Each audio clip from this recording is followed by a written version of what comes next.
Charles, we're ready to go when you are. Okay, great. Let's see here.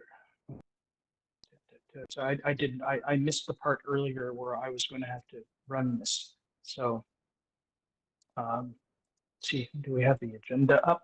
I have it. So, are we good for adopting the minutes from the previous meeting in July? I've read through this. I'm only noting that I'm not listed there. Is that because I declined attending, or?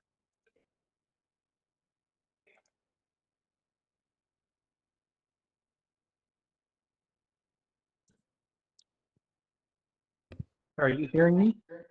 Charles, did you say you weren't listed on the minutes of the last meeting? Yes. Okay, we'll amend it. Okay, great. I mean, I wasn't there, but I shouldn't be listed as absent, right? Then you should be listed as absent. Right, I'm not. So,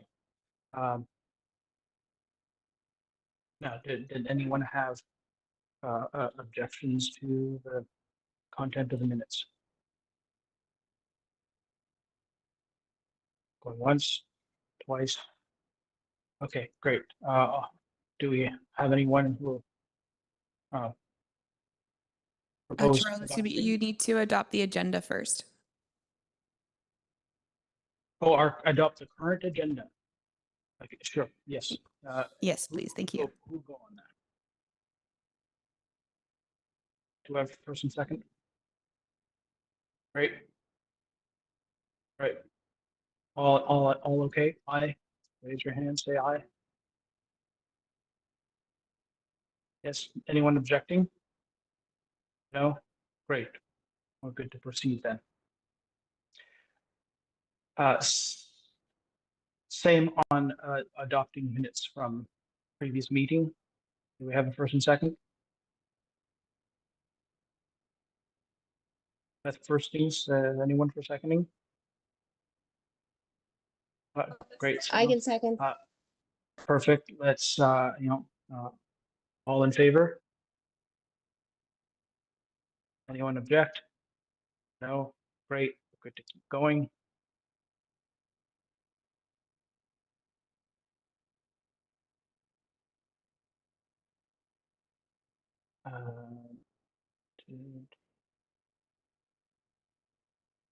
Did you want to jump in now, Charles?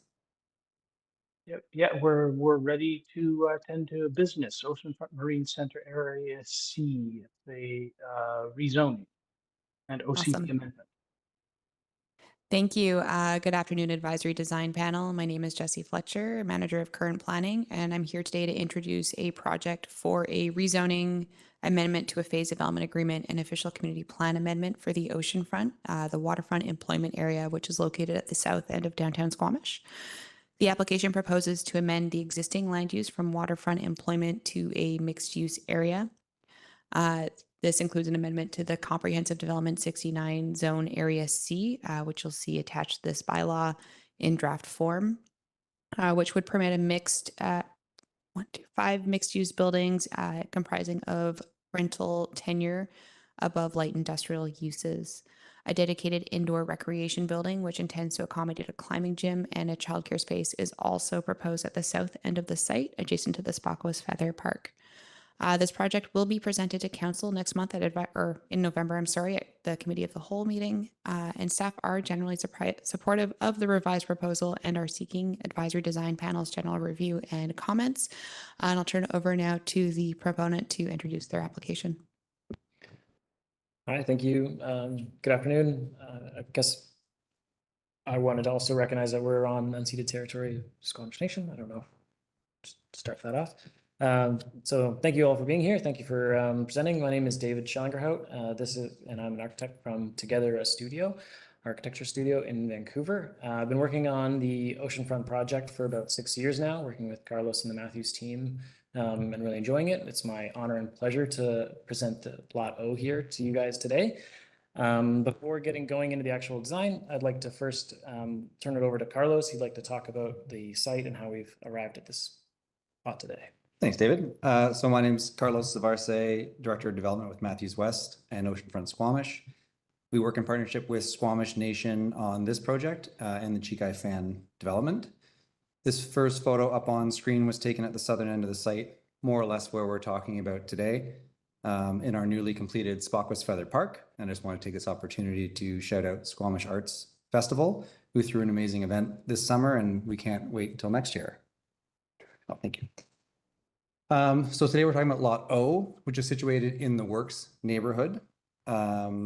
And through the Oceanfront Subarea Plan is comprised of two main components, an office space component along Squamish Landing, which is the main road, and a marine industrial component, of which we have one completed development, which we received a rezoning on in 2015 to add research and development as an approved use. And that facilitated the construction of the Carbon Engineering Innovation Center, which we completed in 2022. And also in 2022 received our first development permit for an office space, which is called Works 1. And that's a 70,000 square foot office building, which we hope to offer shortly. In total, there are about 6 potential office buildings on site, totaling close to 450,000 square foot of space. Next slide, please. So Lot O, which is the remainder of the marine industrial lands, is what I'm here to talk about today. And I wanted to show a concept plan. Did you skip one, David, by the way? Skip one? No, okay, that's good. It's okay, you can go back to that. A concept plan from the early days of the Oceanfront and the SODC. And this really shows kind of where that intent for marine industrial started. So you can see a boat ramp accessing that marine industrial site, as well as a cruise ship terminal or a ship terminal. In the early days in 2016, 2017, we did hire a staff member to go and engage with the cruise ship industry to understand the opportunities and constraints around the site. And the only real opportunity lay in cruise ships too big to go under the Lionsgate Bridge. That's the picture that you see at the bottom right of the screen. And so that meant 5,000 or 6,000 person cruise ship, the power demands, the water demands, the sanitary demands, and the traffic associated with that. And so ultimately what we found from that study was the best place for that to potentially be located would be at the terminals. And that informed kind of a shift in how we looked at the park and accessing kind of future terminal infrastructure through Squamish Feather Park. You can go to the next one. Next. So this is a kind of a funny plan. It shows the bathymetry as an underlying layer before we built the park, and an ortho photo of the park that was captured in May just before we opened.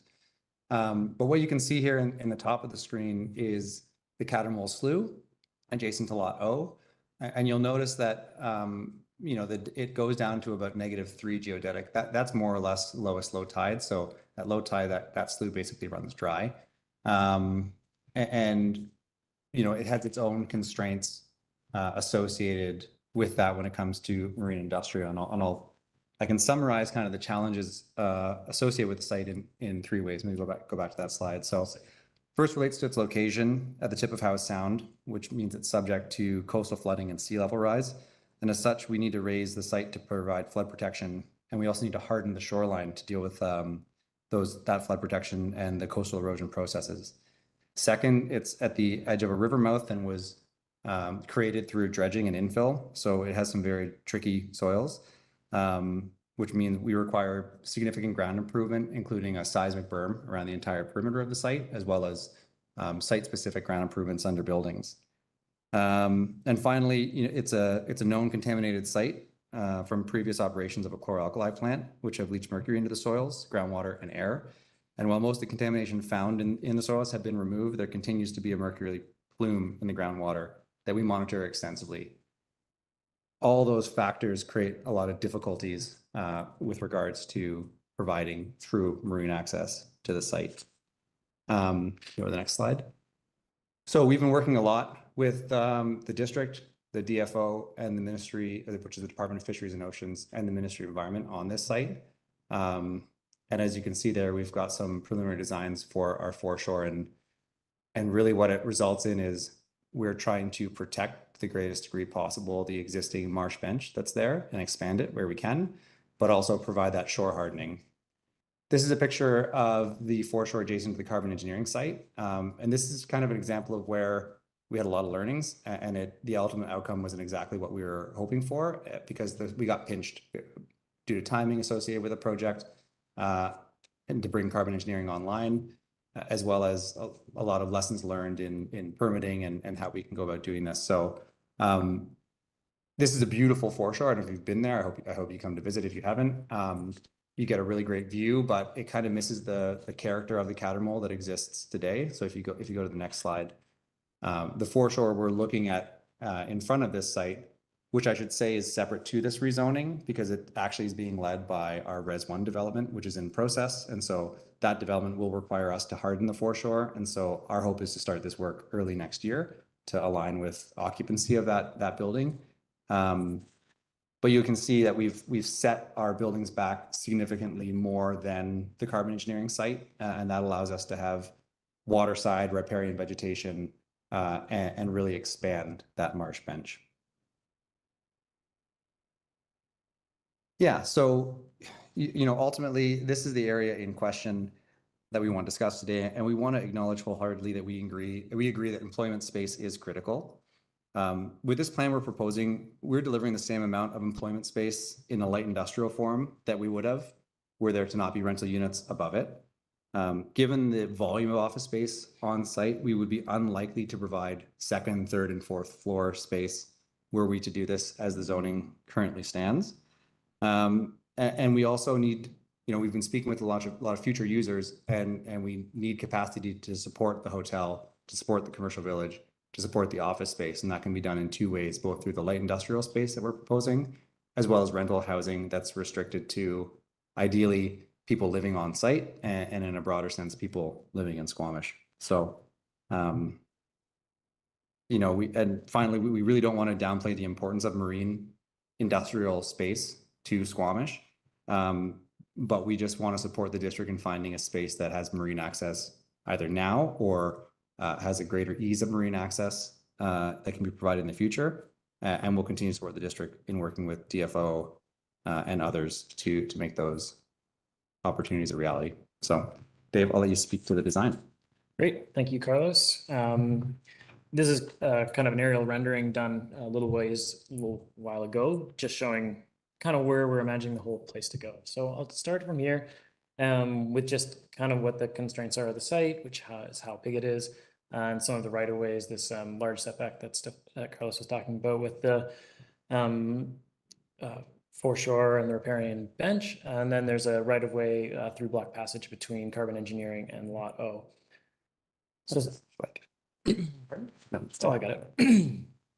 So kind of just a quick run through of like the evolution of the project, starting with our site, our constraints. And right away, our first goal was to kind of extend the access points to it. So extending our two streets, Works and Private Road, into the site, and kind of continuing a street network, allowing for like a continuity and a smaller building fabric within the whole project.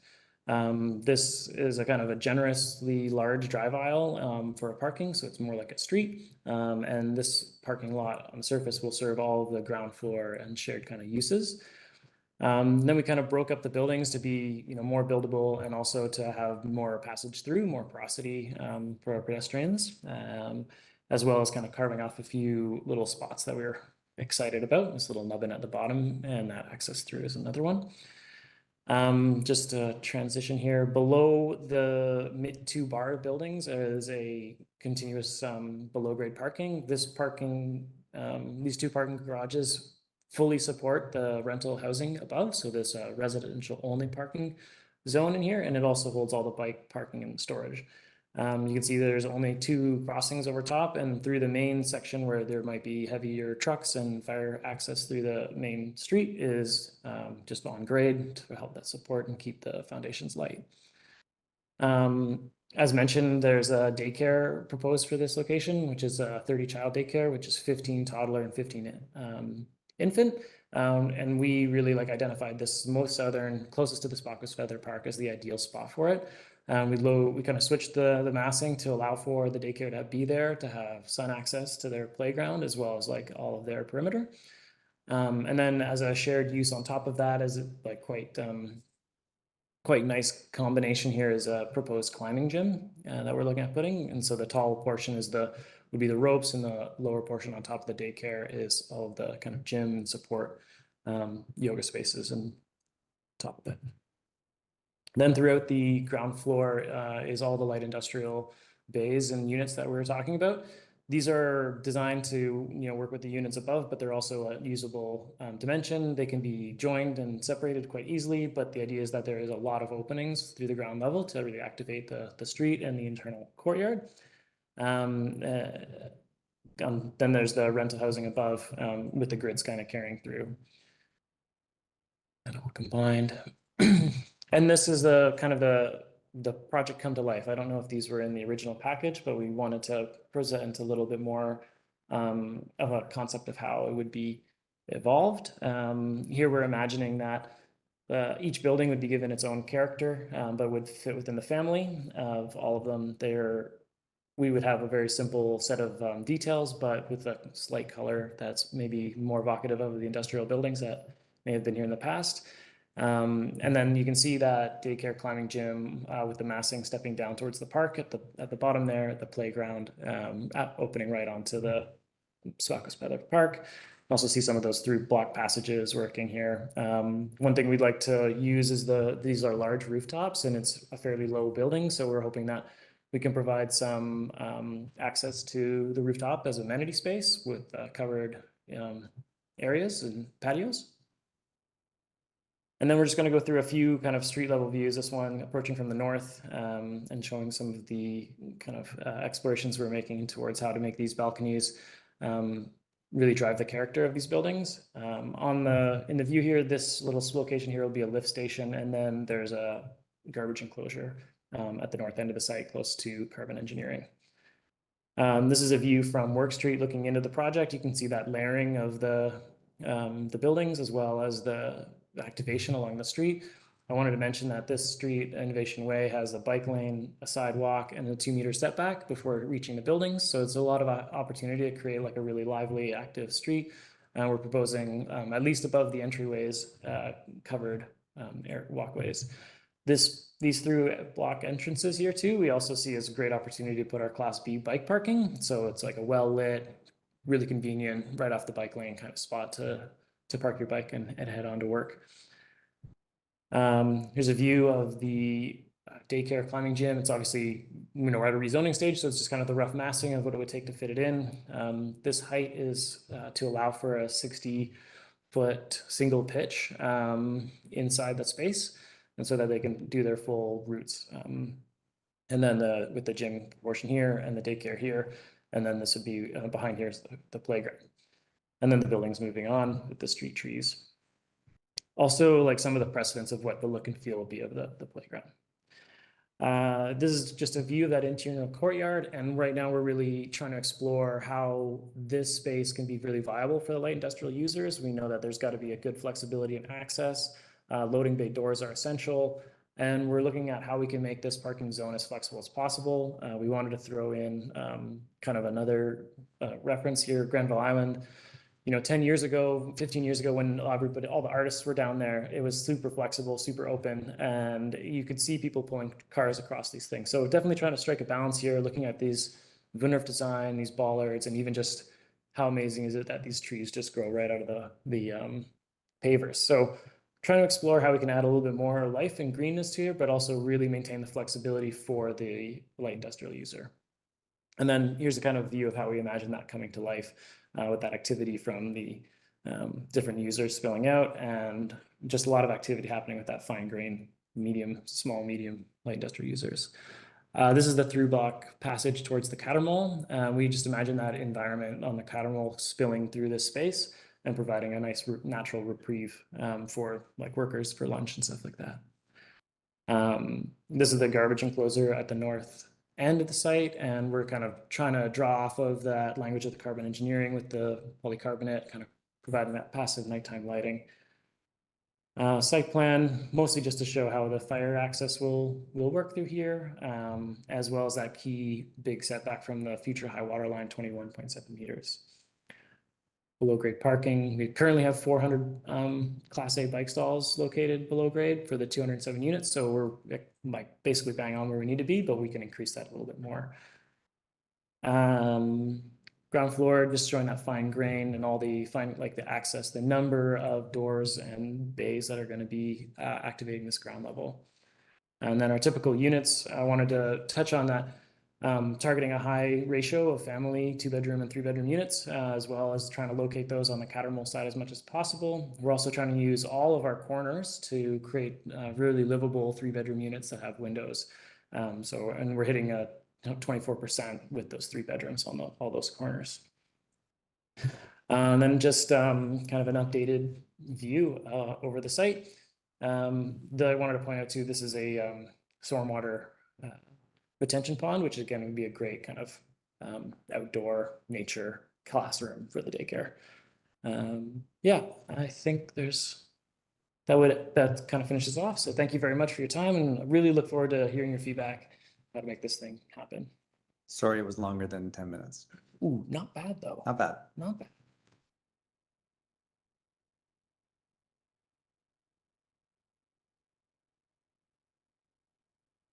Cardinal, thank you. So does that mean that we are ready to move toward the panel asking questions?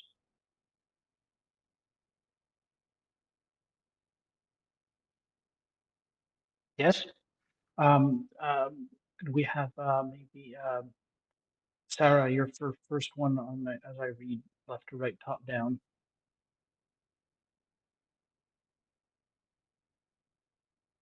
Sure. I just have some questions. I mean, of course, it's rezoning, so you haven't got all of the details figured out, but have you got an idea of the ratio of accessible parking that you're going to add to this location? Hey, Sarah. Not yet, but I did have you in mind when we were looking at this parking, because I know were we to do it, we would secure some of that above grade parking for those vehicles that can't make it in the parkade. Good one, Carlos. Then the next question I have is, will this be built to have adaptable units, or are you considering having any percentage of accessible units within these buildings? I told Dave to mention this. Yeah, I was supposed to mention that with the family units. Yeah, we're targeting the new code for adaptable, accessible units, as well as we've already designed those hallways to be full 1500 clear the whole way. So there's not little reprieves or anything like that. So yeah, we're really targeting livable, adaptable units. Okay, and then there's a pullout that's in front of building E. Is that sort of the proposed drop-off area for daycare, or are you considering having a drop-off area for the daycare? So right in front of here. Yeah, so within that road right of way, we do have street parking as part of the agreed upon cross section. So I think we haven't got that far, but that would be part of the approach when we do the detailed plan. Okay, and then again, would that consider like end of trip facility for those retail spaces if they're riding bikes, etc.? I think like we would be a lot of the the industrial users would have the ability to add their own kind of end of trip spaces. So I think we would look at it on a use by use, like on a program. Yeah, program basis. I think we discussed this with Jessie about having a shower in every kind of whatever the final configuration of the light industrial unit is, but having at least one shower so you can provide that end of trip. You always provide a roughed-in bathroom, so we probably add a second drain, so a rough-in for a shower. Great.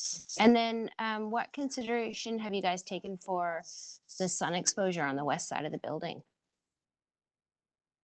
On the Just because the end of the day, that sun can be pretty powerful and make those units probably quite hot. Yeah, that's on the long side of the building. One thing is really interesting with the Squamish is well, we're going to be using the balconies primarily as the shading, and then on the top floor we have an extra little sunshade, and then beyond that, the Tantalus Range does a great job for us late in the afternoon as far as providing that shading. Okay, and then I guess this is a question for Jessie, is like, are you able to put covenants on this as employee housing or local residential housing? Thanks, Sarah. Yeah, so we would be securing the rental housing both through the zoning as residential rental tenure and also through a housing agreement that would use the language we use in our affordable covenants that tenants would need to work within Squamish. Okay, great. Thanks. Oh, that's all my questions.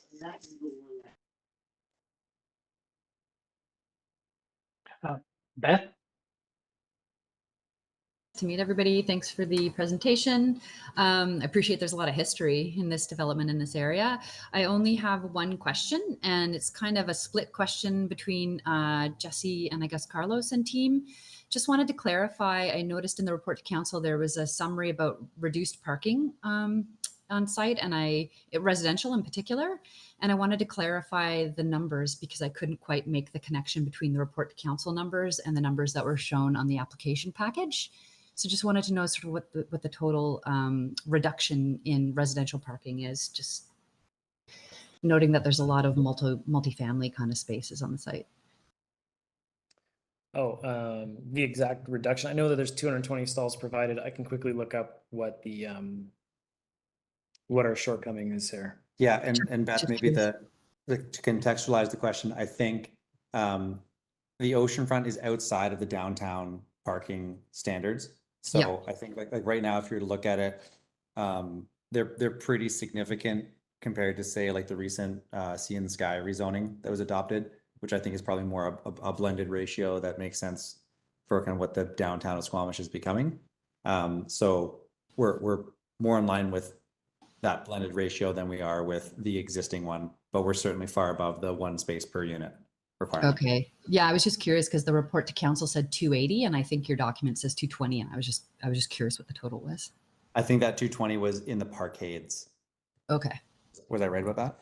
Yeah, exactly. In the parkade, it's 220, and then on the surface, there's another 102. So it's like 320 total. And then through the shared use agreement, like it starts to become a little bit more viable. And the shared use is the shared between the industrial, commercial, and the visitor parking. Is that right?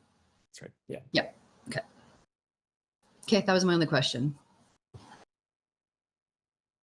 Julian? Thanks, Carlos, Dave. Only one question from me. Just curious, how did you come about the decision to do 2 bars adjacent to the cast mall in terms of the building form as opposed to the 3 that you've got on the other side? Thanks, Julian. I think that's largely driven from our hope to, so I guess one thing we didn't touch on, but we have been getting very much into the offsite fabrication, like the adjacent building Res 1's using a hybrid approach with mass timber floors and offsite fab panels to try to speed up that speed of assembly. It's funny, like we're pretty deep in that process when we really decided to go that route, and there's some things that are just hard to change once you're that deep. And so I think part of this approach has been to try and optimize these building forms. Like in a perfect world, there'd be maybe, we can't get less than 3 building types, but there would be just 3 and they'd be very similar in size. And so that would allow us to have building forms that are replicable and we can assemble quickly. And that really is what it comes down to. It's about those larger buildings being more cost effective and being able to assemble them faster. Yeah, it is. I would second the cost effectiveness. I mean, we're the one less elevator, one less service point. Yeah, it's a lot of savings to make that affordable, that rental housing actually affordable. And then also, I actually really don't, I like the view from the access ways kind of like lead you deeper in, just from an experiential perspective, as opposed to being kind of a shotgun shot right through. So, and yeah, I don't know, wind being what it is. So. Sure. Okay, thanks, guys. Lucas? Sorry, that is Lucas who's over in the DOS offices, right? That's John. Oh, it's John. Okay, John. Sorry, John. Hi, thanks, Charles. A couple of questions. So I think just to clarify, I think you mentioned this in the presentation, but just to confirm, overall, the new concept proposes the same amount of employment space as the existing concept, the existing zoning? Is that right? Yeah, generally. So Yeah, so the existing zoning has actually quite a high FAR. I noticed, yeah. Yeah, but I think like the viability of that site at this point, and that's kind of why I pointed to, we've got potentially 450,000 square foot of office. We're currently, I'm very ambitious about the future of office in Squamish, but at post-COVID and a few other things, like office is a hard product. And if we are going to provide office, we want it to be in our office block. And so I don't think as a product type, we would be proposing a light, certainly a limited light industrial with additional office above, because we feel based on the conversations we're having with the commercial world that we have more than enough on site for the next 25 years of Squamish's growth in what's zoned within that one block of the works. So in the event that we were to develop it, we'd probably just be leaving floor area like Unbuilt. unbuilt.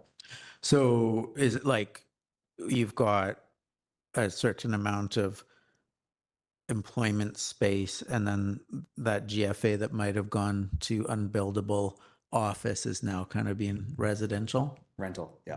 Yeah, okay. Yeah, and the key there was to tie it, like, I think, for us, it's just important that like that rental is, we wanted to tie it to people working on site, because you can imagine the conversations we're having. They used to be, will anyone ever come down here? When you're like envisioning in your mind's eye that the park's being filled out to create 11 acres. Now the conversations are more, this is amazing, we want to be a part of it. How are we going to get staff? Right. And then similarly, I think you mentioned that an idea with the like light industrial bays or the ADUs or whatever, they're going to be, many of them might become sort of back of house or commissary type things for the hotel and other uses on the activities on the oceanfront. Yeah, Is that part of the concept? Certainly, when we've looked into, the hotel's a great example. You know, one of the first questions, which I didn't think was going to be the question, was where do we do our laundry? And you're either putting laundry in some very, I'd say, valuable real estate if it's on the hotel site, or moving it offsite through a service. And so the idea of having space that could be used for a user like a laundry user would be pretty critical. Cool. Okay. I'm curious about this sort of new understanding that this land is not suitable for marine related industrial uses. Like the sub-area plan is pretty clear that that's what this land was designated for. When that original designation was established, like, was it just informed by a really poor study, or like what led to the thinking at that time being that this was an appropriate use for that? That's a great question, John. Maybe go one up. Yeah. I'd say, I don't know if that's still up on the boards. oh yeah, can you still see our screen for those online? Share the screen again.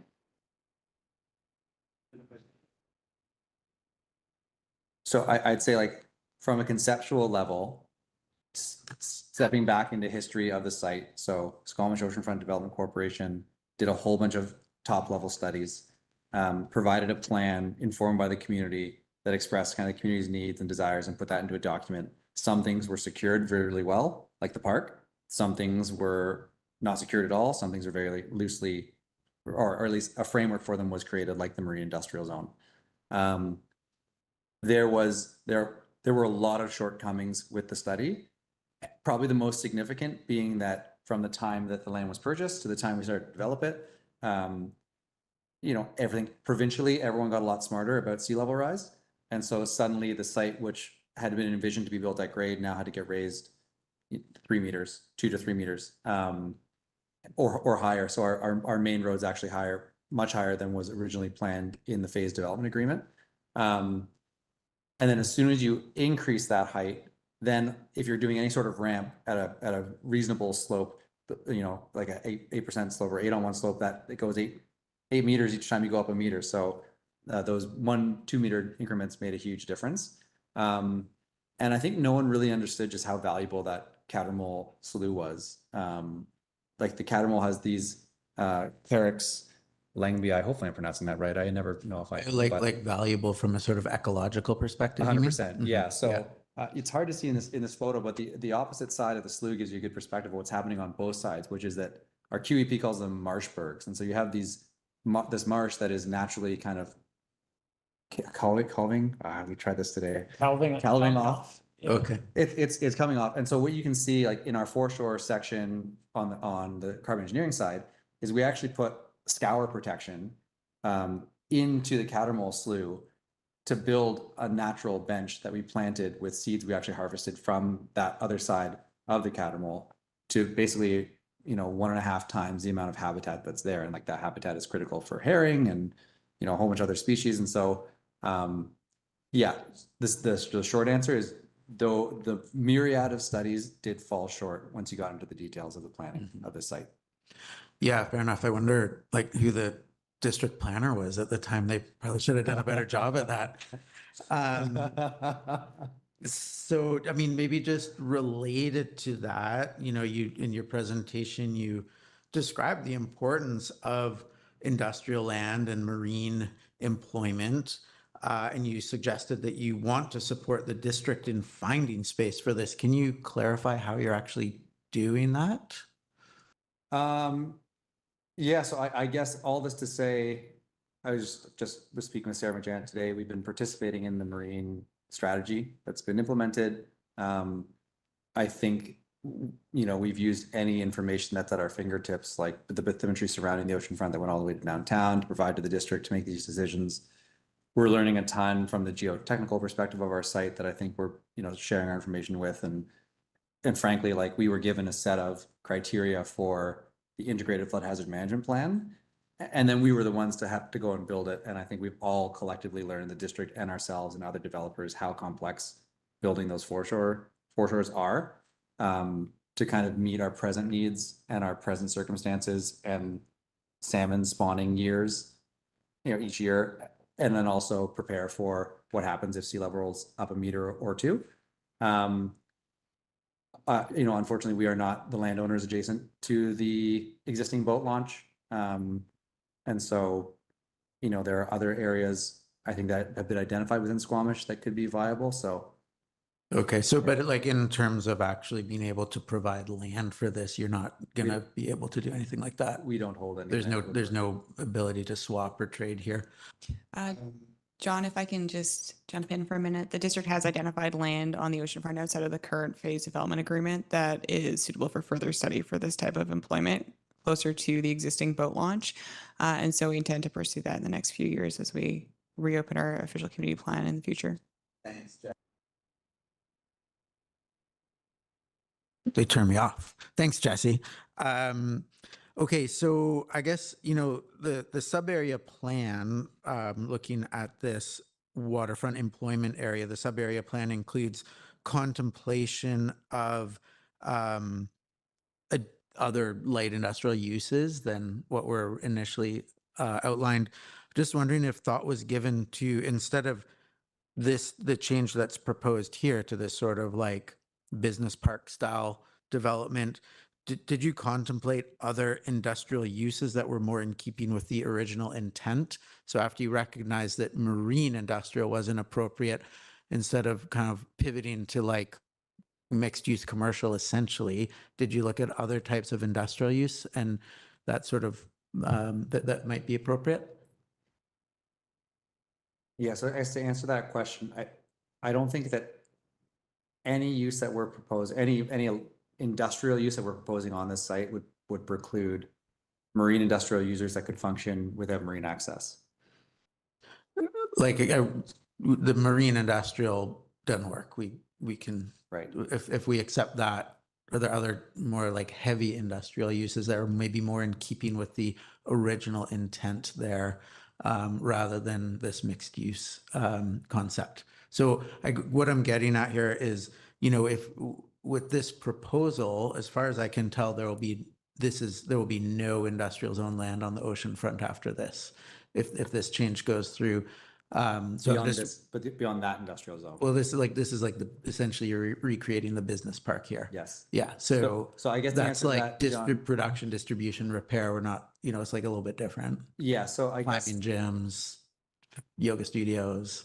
Yeah, so part of our approach, I guess, is twofold. One, I think we do acknowledge that there are uses in our present business park that may be better served in areas that are more adjacent to high population densities, more appropriate in the downtown. I think that was really what spurred it on. I guess the second main point is we also do control, acreage in Brackendale, which is in the process of being protected by a debris flow barrier, which in the official community plan is kind of held as that future heavy and medium industrial use. And it works better for a whole variety of reasons. We have held space so that this industrial site could be accessed by a WB-15 transport truck, and carbon engineering is accessed by WB-15s. And so if R&D user came along and said, hey, we want to take the bottom floor of this and we want to do additional R&D work, great, so long as it fell within the use classes. But yeah, that really medium and heavy industrial use is better served probably in our business park, which, as you've mentioned, has changed a lot. And in lieu of that, hopefully in future phases of the Chikai. Awesome, thank you. Really quickly, sorry, I'll wrap up here. The sub-area plan identifies community arts facilities and public access to a boat launch for this area. Are either of those contemplated in the new proposal? They're not contemplated in this proposal, but they're, our findings were we would really like our long-term vision for the village is to include space for public arts. Certainly it's been tossed around. We have this beautiful presentation center, mass timber building. A portion of that is a brewery restaurant, which hopefully opens next year. A portion of that is our sales center that when sales are done, it's this magnificent space. And so it's definitely been top of mind for like a future use in that space. It'd be interesting to secure that in the rezoning. Yeah, we'll see about that one. The boat launch portion, as the final aspect that the community has not seen yet of this Bacchus Feather Park, is a sailing center that will be built. Presently, it's kind of south of where the hotel site is right now. And so that will have a phased ramp onto the Mamquam line channel and will provide access. With like public security for public access? Yeah, Awesome. it's actually going to be deeded over to the district. And then through work with a collaborative group that's going to operate a sailing center that'll hopefully have high performance sailing and learn to sail programs. But that ramp will remain open and managed by the district of Squamish. It won't be a ramp for cars. So it's been designed for, the design intent is opties and lasers, so those hand carts that can be brought down. But certainly paddleboards, kayaks, canoes, etc. The intent is to launch from there. But the width required, and again, the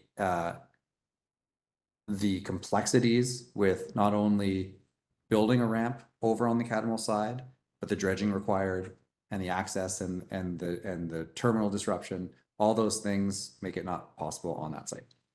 Porto is like pretty far distance to go to launch your boat. It sure would be nice to have something like that closer to Squamish, with this whole big ocean coastline that we have around our town here. Okay, last question. The original waterfront employment area contemplated a small amount of residential, like caretaker suites and that kind of thing. The guidelines in that sub-area plan suggested that for that residential, if there were to be any built in this area, that there should be buffering for noise and light from the port. Is that accounted for in this current plan here? Because the actual port still exists even if this marine employment area isn't going to anymore. Yeah, for sure. So Squamish Terminals, I will start it by shouting them out for, they've just upgraded all of their lighting. So if you've been down on site at night recently, you'll notice that they have significantly minimized light spill, and they did that in advance of any, I think in anticipation of people living down on the oceanfront site, but certainly without us having to ask. And so that's probably the best example of a good neighbor that you could ask for. We already have overlaying all of Lot 4, which is now a portion of Lot O, covenants in place that basically outline. So in all our disclosure statements and our rental statements, they'll state about potential for noise, dust, light pollution associated with the site. And then I think we've actually secured a sound report that will have to be as part of the development, and then we'll have to prove it in situ when we're done. And we're learning through our residential building, which is also, just adjacent to that site, that there are a number of methods that we can look at to reduce significantly noise ingress into buildings. Like part of that is building airtight and building in high performance, which is our intent for this entire site. So it's definitely top of mind and part of our strategy for moving forward. Yep, high performance glazing. Yeah. No more questions from me. Thanks, everybody. Great. Thank you, John. That was very thorough. Neil. And thank you for the presentation. I have a couple of questions. So one is, can you comment at this time whether the residential will be pet friendly at this time? Oh, hell yeah. Oh, hell yeah. That's the answer. Okay, Yeah. thank you for that. Yeah. Good question. I And then, know that it was a directive from on high that we have a dog wash in our res building. So yes. okay, great. Thank you for that clarification. And then the other one is, I saw some outdoor amenity rooftops in your renders there, and if anybody's able to sort of explain what's proposed and then how that relates to what's required here. Yes, David, what have you proposed? Yeah, well, right now we've proposed outdoor space, like in addition to the private balconies, shared outdoor space on the rooftop. I live in a really unique building in Vancouver, which has terraces for different types of uses. So kind of like more adult zones and then like kid zones and stuff. So in those renderings and kind of on either side of the larger buildings, elevators is kind of like two zones, which we imagine that could be programmed differently. And providing kind of a simple light enclosure for the weather over top of those would be kind of all our goal would be at this stage, and securing a size that would, and I don't know the numbers off by hand for what the space requirements per unit, but we'll hit that mark. We have a lot of real estate on the roof. So yeah. Great, thank you. Okay. I was going to ask if you had any suggestions for what you'd like to see up there. Maybe that's in the Oh, next okay. component. Yeah, but thank you. Those are all my questions. Thank you. Sama.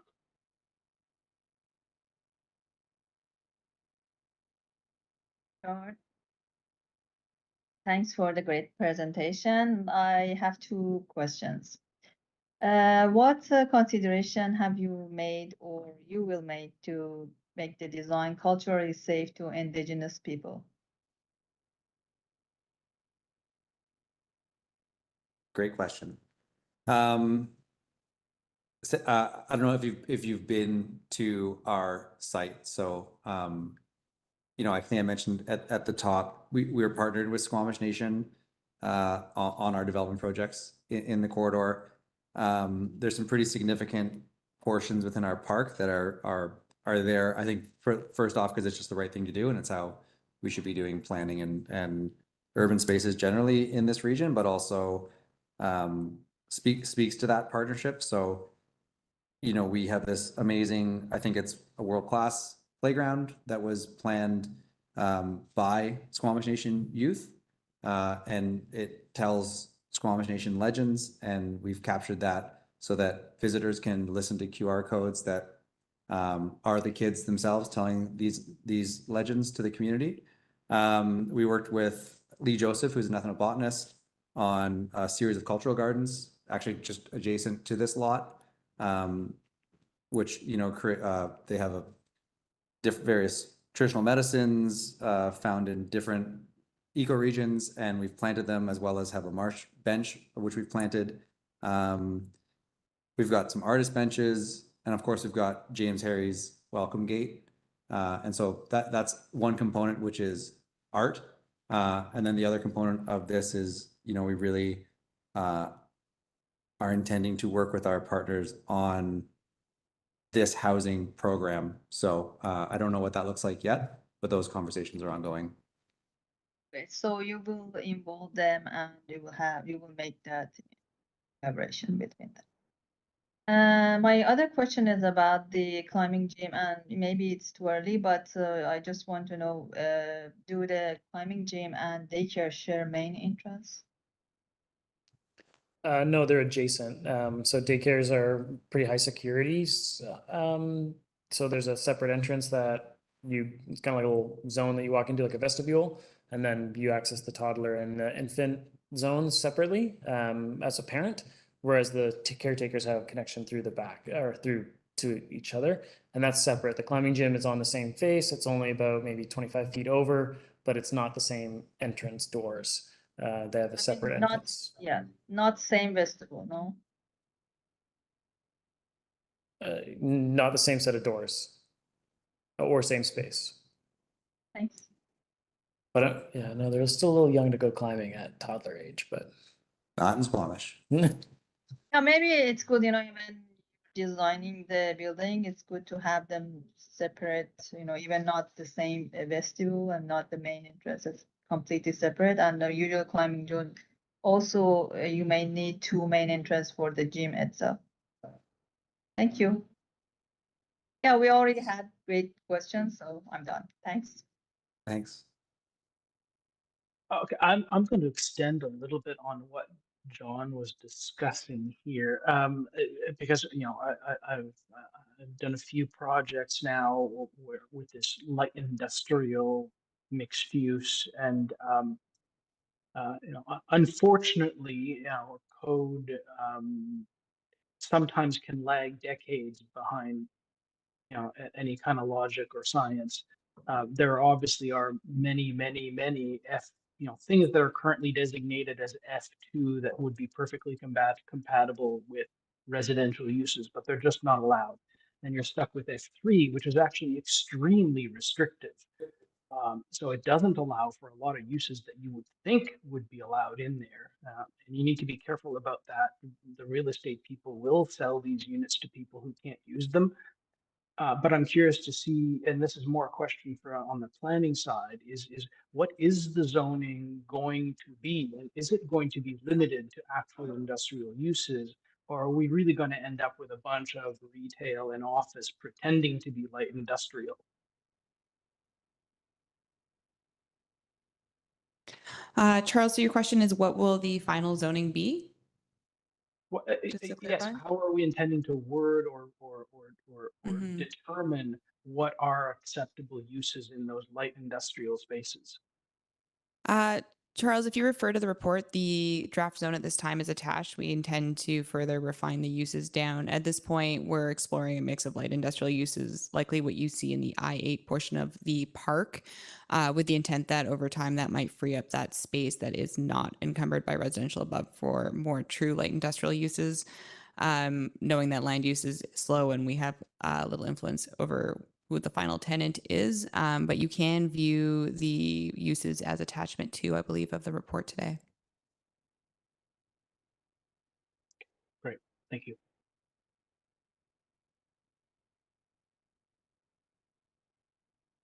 So, I mean, we normally just, move on then to, unless there's any other clarifications that are required to comments from panelists. We'll go in the same order we did previously. Sarah?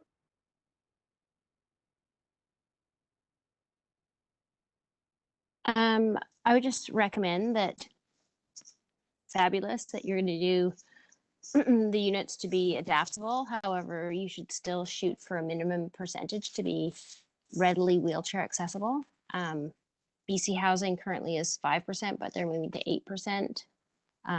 City of Vancouver is 15%. So just something to think about. And then with these rental units is, just make some considerations about potentially extending the floor beneath the cabinets in the washroom so that when you do, they do have to be adapted, that you don't have to redo all of the flooring, things like that. You should also consider accessibility within the childcare space. So making sure that you've got at-grade entrance into the outdoor play space, and children with wheelchairs could participate. And though it's outside of this particular rezoning, think about having your boat launch be accessible.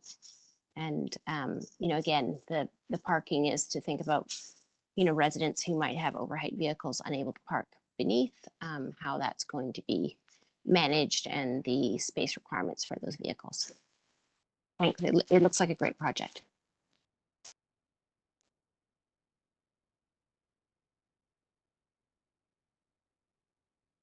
Beth? Hi there. I guess I'll have two sort of sets of comments. One sort of architecturally, I think the project also seems very promising. Really interested to see sort of the precedent of Granville Island and the mix of the sort of industrial use at grade, mixing with the promenade, mixing with the residential. I think it has the potential to be really interesting and lively area from that point of view. Sort of as a putting on my hat as like a resident of the corridor, though, I am going to talk about the parking again. And it's really just because I think if we're bringing residential into that area, we want to look really closely at reducing parking requirements in the area, especially if we have a good mix of 2 and 3 bedroom units, because not all of those are just going to be families or people who are working in the offices. It's often going to be roommates. It's often going to be families with people commuting into the city. So I really think it's something that we should look at really closely, because often anecdotally, I hear lots of stories about people struggling to find places to put a second vehicle that unfortunately now is still sort of required for a lot of people living in the corridor. And unless there's a really stringent plan to increase access to transit in this area, and maybe someone can speak to that, that's a comment that I think should stand from my perspective if we want to make it a vibrant neighborhood.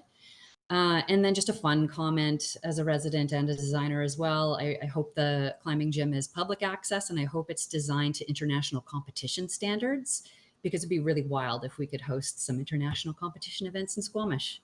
Be appropriate. And that's it. Thank you. I know I'm not supposed to speak, but yeah, that's the reason why it's 62 feet, is so that we can meet the Olympic standards. I thought so. Okay, thanks.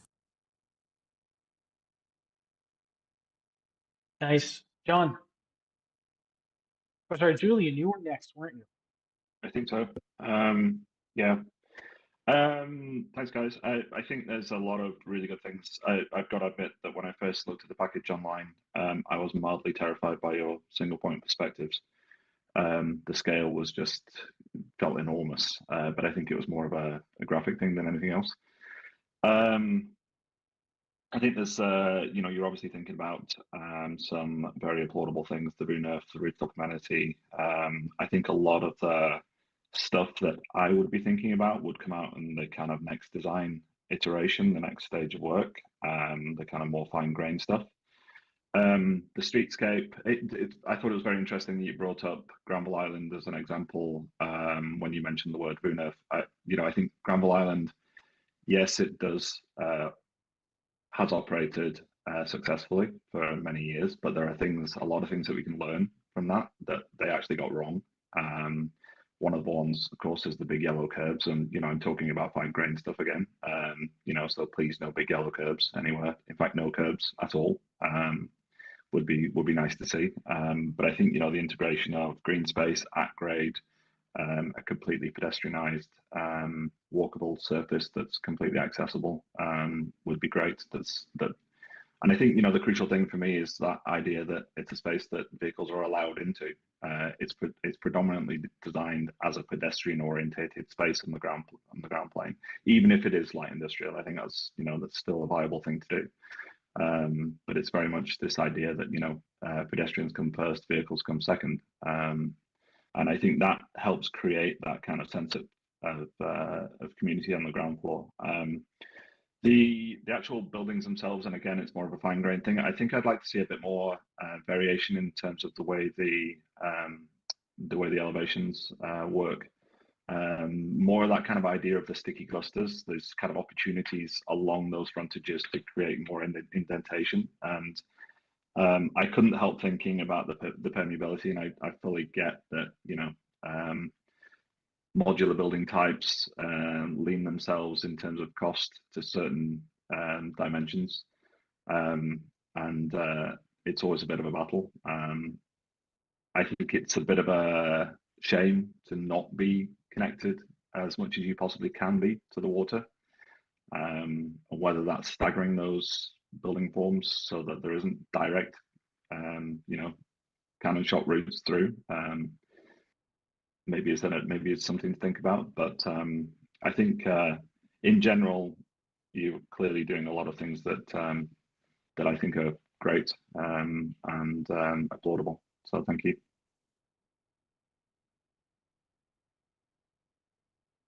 John. Thanks. So my comments are, I think, firstly, with this change in land use and loss of specific land uses, this would be a really important opportunity to secure a public access boat launch that does accommodate trucks and secure community arts facilities on the oceanfront. I would say that if parking reductions are to be contemplated, proper end of trip facilities should be provided beyond what was suggested in the presentation. Thinking about the daycare and climbing gym and so on, workers coming and going. I think that would be an important corollary with a parking reduction. I really want to emphasize something that Julian mentioned, with just something like the permeability from the center of the peninsula to the water.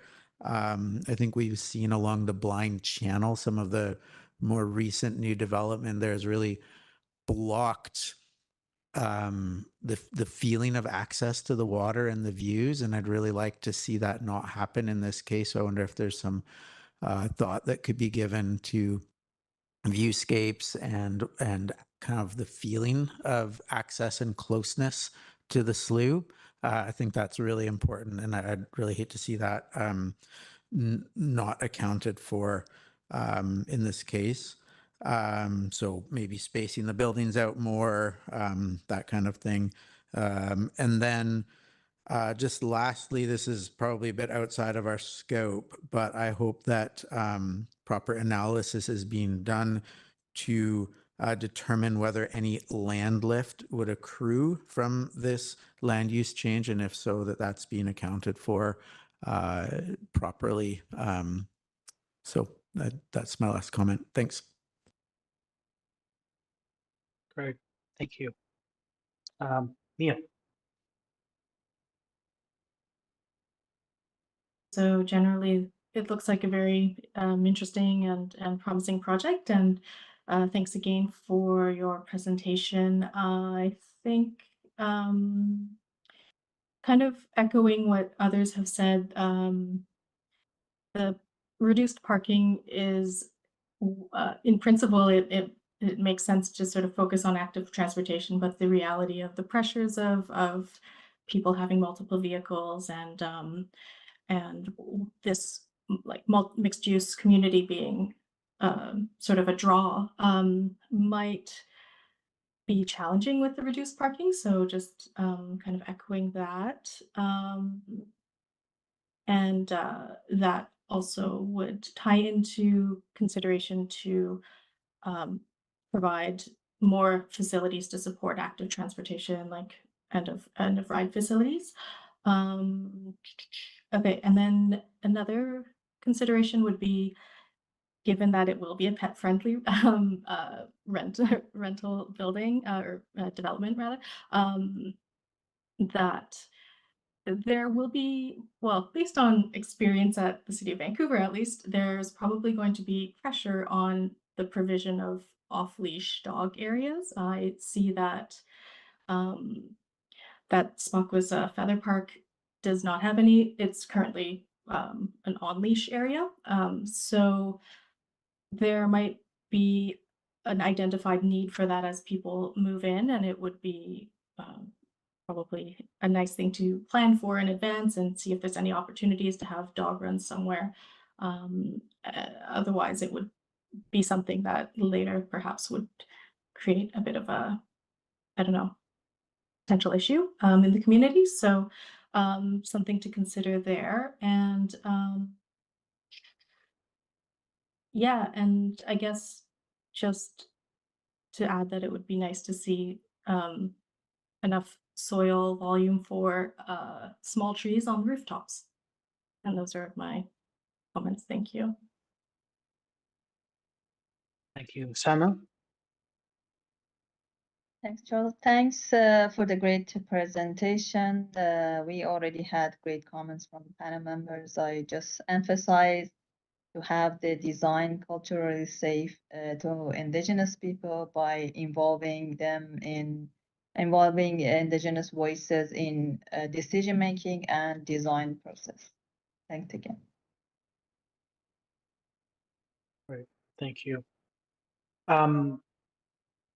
Yeah, I'm going to say that, per my previous question, that I would like to see the zoning reflect as open a mix of uses as possible within those ground floor units. Uh, I think allowing the market to determine what kind of uses go in there would be perfectly appropriate, especially if we're saying that there's more than enough office being provided within, space within the municipality. There's not really a concern that it's going to all just turn into office space. And since the light industrial types uses are extremely restrictive, I think it'd be acceptable for those spaces to get taken up for retail and restaurant and so on, and serving this population that we're bringing in. I think overall it's a really nice project, and I can see that being a really great place to live. And I'd say generally I support it. This issue of whether or not we're providing enough parking is a little tricky. It it does seem like we're probably a little tight from that point of view, but if you look at the layout, pretty much as much parking as can be fit within this typology is being provided. So I'm not sure that I would support an indication to for council to demand more than what's currently being planned for there.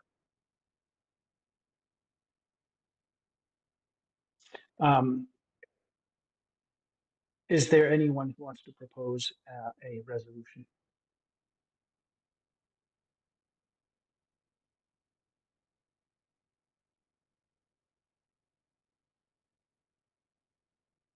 No one has strong feelings about this one?